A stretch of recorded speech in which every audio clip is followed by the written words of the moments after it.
존중의 능력, 강준민. 선지자를 존중하는 사람이 받는 상.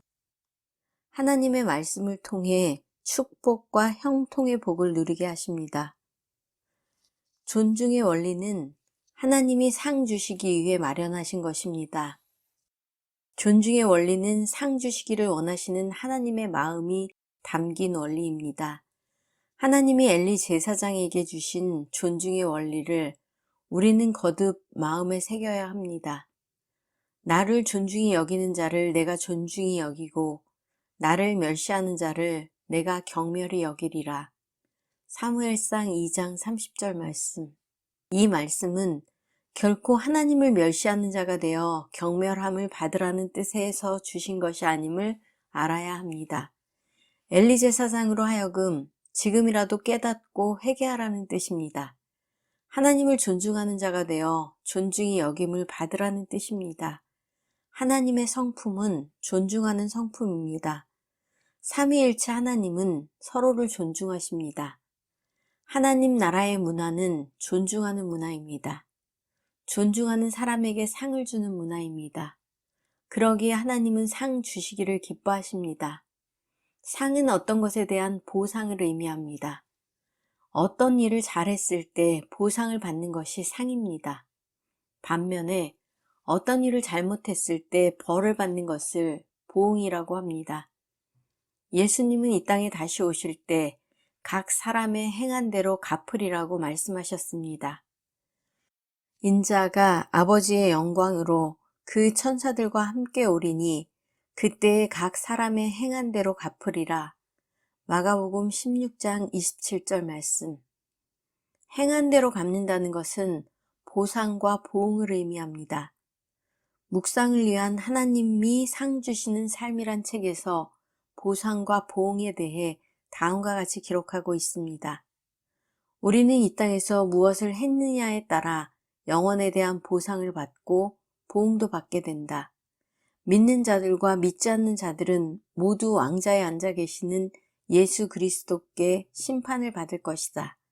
이 심판에 따라 천국에서 받을 보상의 정도와 지옥에서 받을 보응의 정도가 결정될 것이다. 저는 한때 하나님의 상을 바라며 산다는 것이 조금 유치하다는 생각을 했습니다. 성숙한 신앙을 가진 사람이라면 상을 받기 위해 무엇을 하기보다는 아무것도 바라지 않고 헌신하는 삶을 살아야 한다고 생각했습니다. 그런데 성경을 거듭 읽고 수많은 훌륭한 분들의 글을 접하면서 그들이 상 주시는 하나님을 바라보며 헌신했다는 사실을 발견하게 되었습니다. 옥중에서 철로 역정을 썼던 존 버녀는 하나님이 주시는 보상이 우리의 기쁨이 되어야 한다고 말합니다. 보상은 그것에 대해 생각만 해도 기쁨을 주체할 수 없는 것이어야 한다. 그리고 장차 받을 보상을 생각하며 기뻐하고 즐거워하는 것이 기독교 신앙에 거스른다고 생각해서는 안 된다. 조시아 플랫은 성경은 처음부터 끝까지 보상에 대한 제안으로 가득 차 있다. 그리고 위대한 인물들은 보상을 기대했으며 거기에 의지해 행동했다고 말했습니다. 하나님은 믿음으로 사는 사람에게 상을 주신다고 말씀했습니다. 믿음이 없이는 기쁘시게 못하나니 하나님께 나아가는 자는 반드시 그가 계신 것과 또한 그가 자기를 찾는 자들에게 상 주시는 이심을 믿어야 할지니라. 히브리서 11장 6절 말씀. 믿음의 사람들은 하나님이 살아계신 것과 하나님을 찾는 자들에게 상 주시는 이심을 믿었습니다. 성경을 보면 모세는 선지자였습니다. 그는 상 주심을 바라보며 고난을 선택했습니다. 믿음으로 모세는 장성하여 바로의 공주의 아들이라 칭함을 거절하고 도리어 하나님의 백성과 함께 고난받기를 잠시 죄악의 낙을 누리는 것보다 더 좋아하고 그리스도를 위하여 받는 능욕을 애굽의 모든 보화보다 더 큰 재물로 여겼으니 이는 상 주심을 바라봄이라. 히브리서 11장 24절에서 26절 말씀. C.S. 루이스는 복음서에서 하나님이 당당하게 보상을 약속하고 있음을 강조합니다. 그 보상은 엄청난 보상이며 정당하다는 것입니다.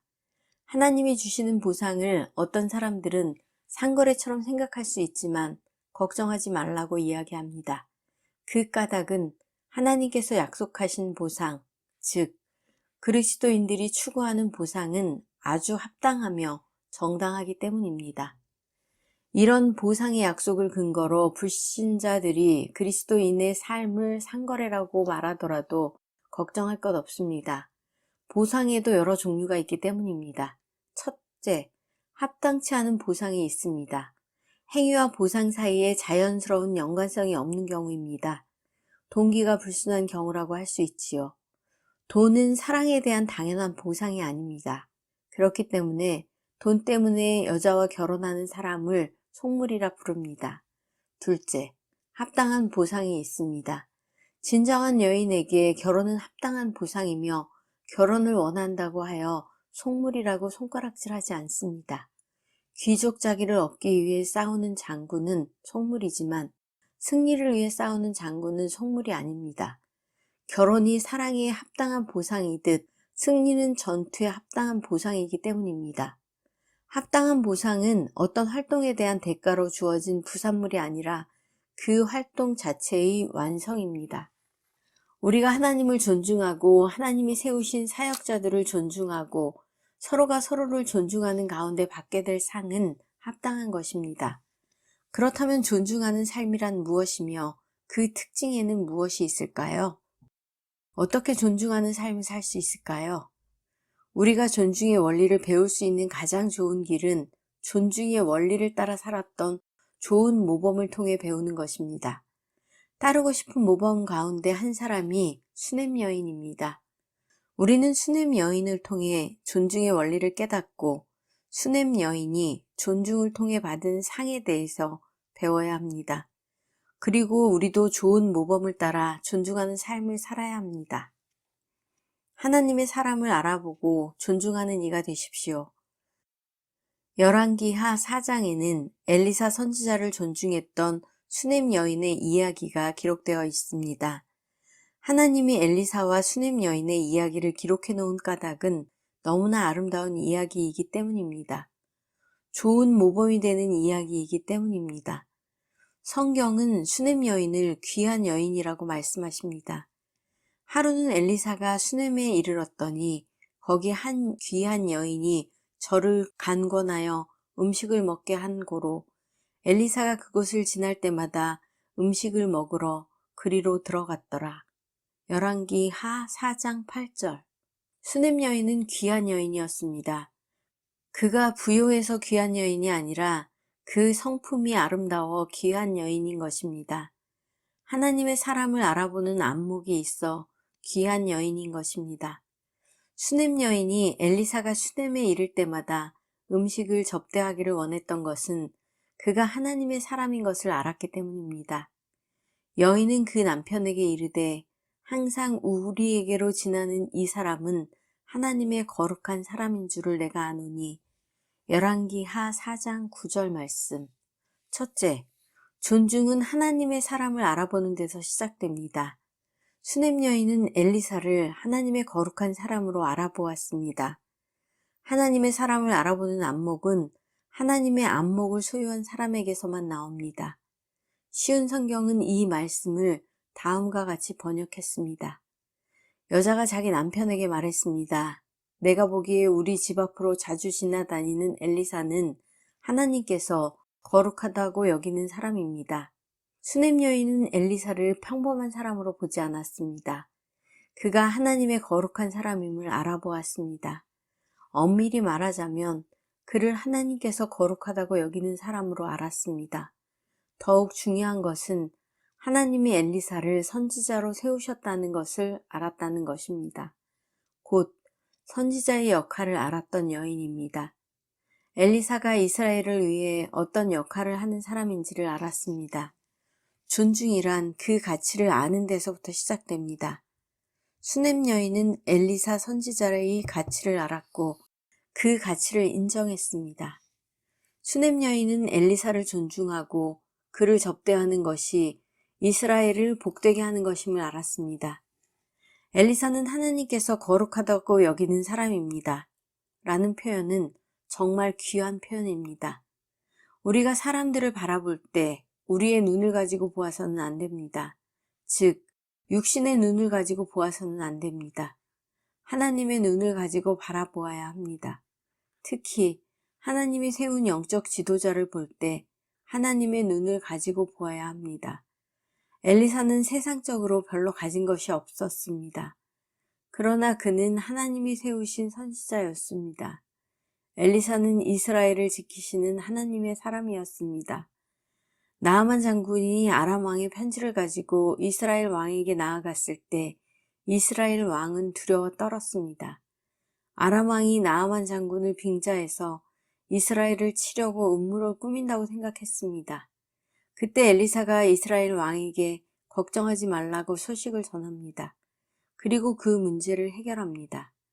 하나님의 사람 엘리사가 이스라엘 왕이 자기 옷을 찢었다 함을 듣고 왕에게 보내어 가로되 왕이 어찌하여 옷을 찢었나이까 그 사람을 내게로 오게 하소서. 저가 이스라엘 중에 선지자가 있는 줄을 알리이다. 열왕기하 5장 8절 말씀. 엘리사는 선지자였습니다. 나라를 지키는 선지자였습니다. 나아만 장군의 사건이 있은 후에 아람 왕이 이스라엘 치기를 거듭 시도합니다. 그런데 아람 왕이 이스라엘을 치기 위해 작전을 세울 때마다 그 사실이 탄로납니다. 아람 왕은 은밀히 계획했던 전쟁 기밀이 유치되는 것 때문에 고민합니다.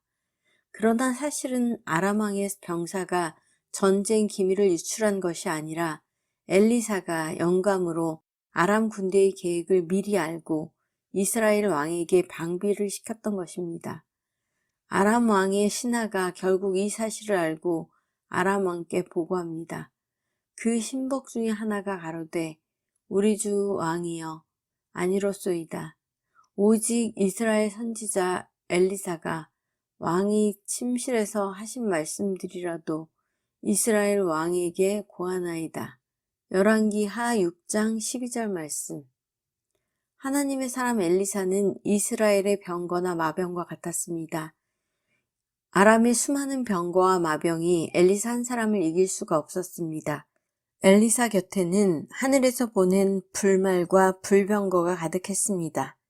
엘리사의 기도의 능력은 수많은 병거와 마병을 능가했습니다. 왕이 이에 말과 병거가 많은 군사를 보내매 저희가 밤에 가서 그 성을 에워쌌더라. 하나님의 사람의 수종드는 자가 일찍이 일어나서 나가보니 군사와 말과 병거가 성을 에워쌌는지라. 그 사환이 엘리사에게 고하되 아, 내 주여, 우리가 어찌하리이까? 대답하되 두려워하지 말라. 왕이 이에 말과 병거와 많은 군사를 보내매 저희가 밤에 가서 그 성을 에워쌌더라. 여호와여, 원컨대 저의 눈을 열어 보게 하옵소서 하니 여호와께서 그 사환의 눈을 여심해 저가 보니 불말과 불병거가 산에 가득하여 엘리사를 둘렀더라. 아람 사람이 엘리사에게 내려오매 엘리사가 여호와께 기도하여 가로되 원컨대 저 무리의 눈을 어둡게 하옵소서 하매 엘리사의 말대로 그 눈을 어둡게 하신지라. 엘리사가 저희에게 이르되 이는 그 길이 아니요 이는 그 성도 아니니 나를 따라오라. 내가 너희를 인도하여 너희의 찾는 사람에게로 나아가리라 하고 저희를 인도하여 사마리아에 이르니라. 열왕기하 6장 14절에서 19절 말씀. 엘리사는 선지자입니다. 하나님이 세우신 사람입니다. 성령의 영감으로 가득 찬 사람입니다. 엘리사의 기도로 천군 천사가 동원되었습니다. 엘리사는 기도의 사람이요 기적의 사람이었습니다. 엘리사는 이스라엘 군대 전체와 비교할 수 없는 영적 지도자였습니다. 엘리사가 죽을 병에 걸렸을 때 이스라엘 왕 요아스는 안타까워 외쳤습니다. 엘리사가 죽을 병이 들매 이스라엘 왕 요아스가 저에게로 내려가서 그 얼굴에 눈물을 흘리며 가로되 내 아버지여 내 아버지여 이스라엘의 병거와 마병이여 하매 열왕기하 13장 14절 말씀. 엘리사는 왕의 아버지와 같은 인물이었습니다. 이스라엘의 병거와 마병이었습니다. 엘리사는 정말 소중한 하나님의 사람이었습니다. 이토록 소중한 하나님의 사람을 수넴 여인이 알아본 것입니다. 그런 까닭에 수넴 여인은 엘리사를 존중했습니다. 엘리사를 주미라는 생각으로 섬겼습니다. 그렇다면 엘리사는 왜 갈멜산에서 잠시 내려와 수넴에 이를 때마다 이 수넴 여인의 집에 머물렀을까요? 그 이유는 수넴 여인이 엘리사를 존중해 주었기 때문입니다. 자신을 하나님의 사람으로 인정해 주었기 때문입니다. 둘째, 사람은 자기 자신을 존중해 주는 곳을 자주 찾아가게 됩니다. 엘리사가 수넴을 지날 때마다 수넴 여인의 집을 방문해서 음식 접대를 받은 까닭은 수넴 여인이 그를 존중해 주었기 때문입니다. 엘리사가 그곳을 지날 때마다 음식을 먹으러 그리로 들어갔더라. 열왕기하 4장 8절 말씀. 항상 우리에게로 지나가는 이 사람은 하나님의 거룩한 사람인 줄을 내가 아노니. 열왕기하 4장 9절 말씀. 엘리사가 수넴 여인의 집을 자주 찾아갔던 까닭은 음식 때문이었을까요? 그것 때문만은 아니었을 것입니다. 음식을 먹을 것이 없어서 수넴 여인의 집을 늘 방문했겠습니까? 수넴 여인의 집을 자주 찾아간 까닭은 수넴 여인과 그 남편을 통해 존중을 받았기 때문입니다. 엘리사는 음식 때문이 아니라 자신을 존중해주는 사람을 만나고 싶어서 자주 방문했던 것입니다. 수넴 여인은 존중을 통해 엘리사 선지자를 자주 찾아오게 만들었을 뿐만 아니라 머물게 만들었습니다. 우리가 저를 위하여 작은 방을 담 위에 짓고 침상과 책상과 의자와 촛대를 진설하사이다. 저가 우리에게 이르면 거기 유리하리이다 하였더라. 하루는 엘리사가 거기 이르러 그 방에 들어가 누웠더니 열왕기하 4장 10절에서 11절 말씀. 엘리사가 이제 수넴 여인의 집을 찾아와서 음식을 먹을 뿐만 아니라 안식을 취하고 있습니다. 수넴 여인은 엘리사 선지자를 잘 알았습니다. 그가 하나님의 사람일 뿐만 아니라 그에게 안식할 장소가 필요한 것을 알았습니다. 그가 얼마나 외로운 사람인가를 알았습니다. 그에게 위로가 필요하며 그에게 안식할 수 있는 장소가 필요하다는 사실을 알았습니다. 그래서 작은 방을 만들었습니다. 침상과 책상과 의자와 촛불을 준비했습니다. 존중하면 관심을 갖게 되고 존중하면 상대방의 필요에 민감하게 됩니다. 존중하면 상대방을 마음으로 존경할 뿐만 아니라 실질적인 필요를 채워주게 됩니다. 엘리사가 수넴 여인의 집을 자주 방문했던 까닭은 바로 자신을 존중해주는 사람이 그리웠기 때문입니다. 우리가 어떤 장소를 자주 찾아가는 이유는 장소 때문만은 아닐 것입니다. 그 장소에 가면 우리를 존중해주는 사람을 만날 수 있기 때문에 그곳을 자주 찾아가는 것입니다. 사람은 존중해주는 사람을 자주 찾아가게 됩니다. 복된 사람이 찾아왔을 때 그 사람을 다시 방문하도록 만드는 것은 존중에 있습니다. 사람들은 존중을 받으면 그 존중이 그리워 다시 그곳과 그 사람을 찾아가게 됩니다. 방문할 뿐만 아니라 오랫동안 머물기를 원합니다. 사람은 자신을 존중해주는 곳에 머물게 됩니다.